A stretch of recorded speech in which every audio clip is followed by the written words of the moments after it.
uri bizima ubaho kandi ubitunga byose.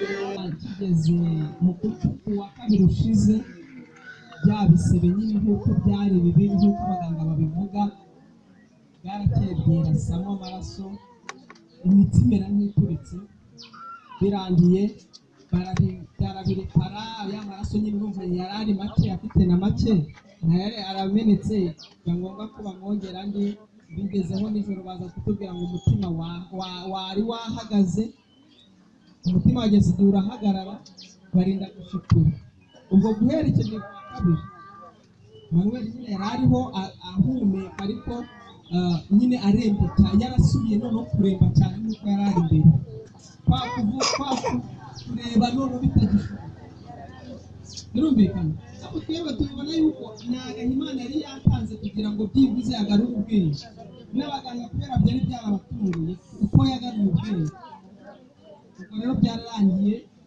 igihe runaka umuganga aratubwira ati rwose sinjya kubabeshya urumva uyu mwana ntabwo ashobora kongera gukomeza kubaho ubwo nubwo mubona gute turakomeye kubera ko twari tubizi birumvikana ariko muri make uburwayi bwe bwagenze ari abaganga ahantu hazi iminsi 76 nabo baravuga koko tuburemo igicurane birumvikana bamunyuje muri sikaneri inshuro ebyiri bamufashe ibizami amafaranga yose ngombwa kuyavuga ariko ni menshi cyane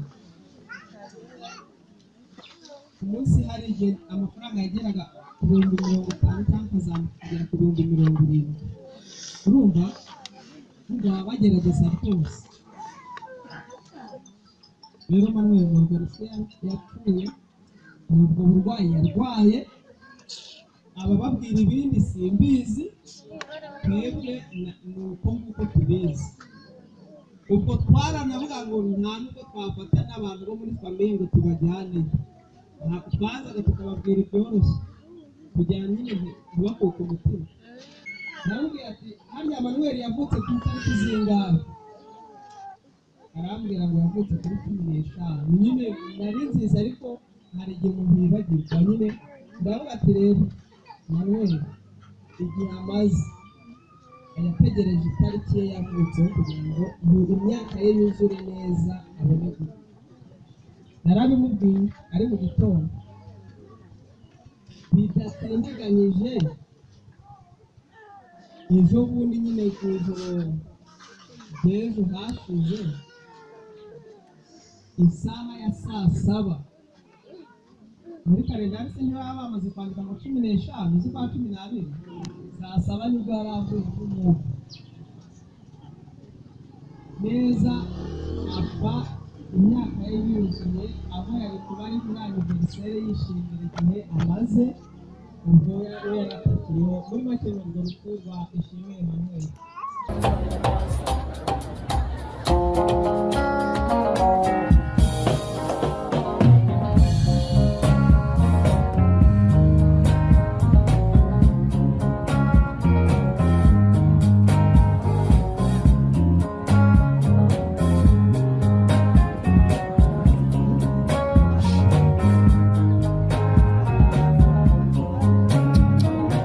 Ndamukunda cyane yitwa Sami.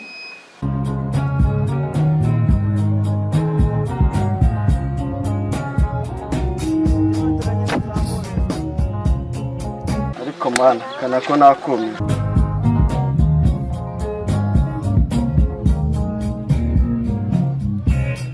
Emi ari inshuti yanjye kuva 2017 turi inshuti njye na Emi kugeza n'ubu ngubu. Emi nta kintu yigeze mumuburana kimwe ko nawe nta kintu yamburanye twagiranaga inama dore ko yaba umuntu ukunda kugira abantu inama kandi icyo yavugaga cyose yagishyiraga mu bikorwa gusa ajya gufatwa sinamenye ko nabikubwira ariko Imana imwakire mu bayo kandi tuzahora tumwibuka.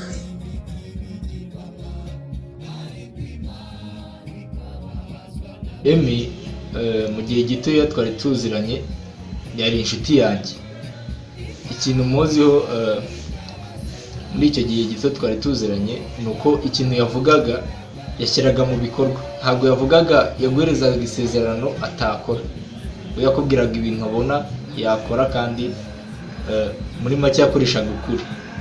Gusa nyine ni inkuru yangoye kuyakira, Imana nyine imuheruko ridashira. Yari inshuti yanjye hafi, yari n'umwunganizi muri groupe bita Isengo, toza abantu ibintu byo kubyina imbyino za gakondo, yewe no muri film industry muri groupe twari turimo yari Visi One. Ni umuntu ukunda kwitanga, ukoresha ukuri n'ibirebire, ni umuntu niwe ukomera ku isezerano aba yahaye umuntu akaruka akarishyize mu mukoro. Gusa iyi nkuru nayumva yanciye umugongo, sinzi nyine uburyo nayibabwira.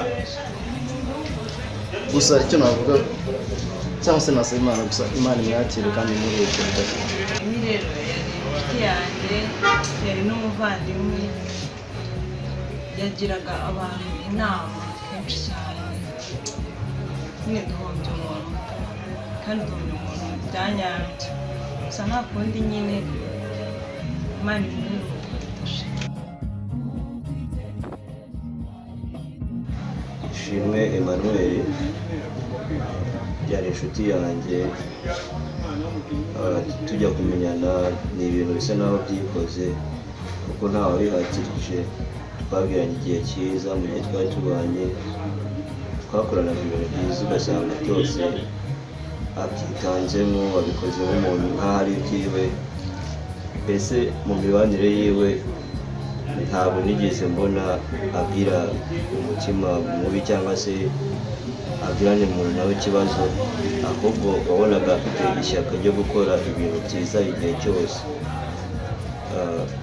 Ndababaye cyane kumva inkuru nk'iyi ngiyi, ariko ndasaba Imana imwakire mubaye kandi iruhuko ridashira, tuzahora tumwibuka. Emi twabanye neza haba mu bihe bibi cyangwa ibyiza.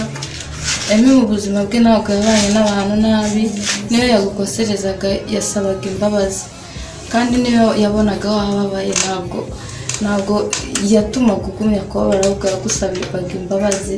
Niba waba wakosheje akakugira inama. Emi sinamenye ko namuvuga, gusa hagiye pe Imana izamwakire mu bayo. Banjije kwihanganisha umuryango wa Emi hari hashize igihe kinini tumenyanye, ariko kitari na kinini cyane ko twamenyanye muno mwaka. Nari nsanzwe muzi ariko tumenyana muno mwaka cyane. Twamenyanye ubwo twajyaga gukina amafilime, ariko nari muzi nk'umusore wavugaga ibintu kandi akavuga akomeje, akavuga ibintu kandi akakubwiza ukuri ndetse ntanakubeshye. Twabaye inshuti, turamenyana, ari umuntu witonda. Namwigiyeho byinshi, namwigiyeho kwitonda, mwigiraho kuba umuntu utabeshya abandi. Ikintu nibuka cyane ni uburyo yansuye mu rugo turasangira, ubona ni umuntu utirata bitewe n'uko wamufataga. Ni umuntu wehe wazaga mugasangira, mukishimana, akakubwiza ukuri ndetse mukanaganira. Gusa umwe kwihanganisha umuryango we, natwe ubwacu tuguma kwihangana, gusa tuzamuhoza ku mutima. Urenca umugongo kumva ko umuvandimwe byatugoye kubyakira, ariko hari ukeka neza ko ari uruhande rwa data. Biragoye cyane kuba twabaho tutamufite, yari inshuti muri byose. Imana imuri gukora muvandimwe, ntabwo twese ni ugusa wari umwana mwiza, natewe ishema nawe, gusa kubyakira birimo biranga. Twabanye neza, iminsi twamaranye nta kintu kibi nakubonyeho, wishimiraga ibyiza by'inshuti zawe. Ahandi hasigaye Imana ibiruhuko bidashiramo. Emi yari umwana witonda, uzi kubana. Gusa nyine ndasaba Imana nyine muri kuruhukira mu mahoro, ikomeze mu iruhuko ridashira. Ikimbabaje ni uko ntazongera kumubona ukundi, uri umwana wubaha ugira disipurine uzi kubana ugira abantu inama ndumva nta byinshi byo kumuvuga mfite kuko agahinda mfite ni kenshi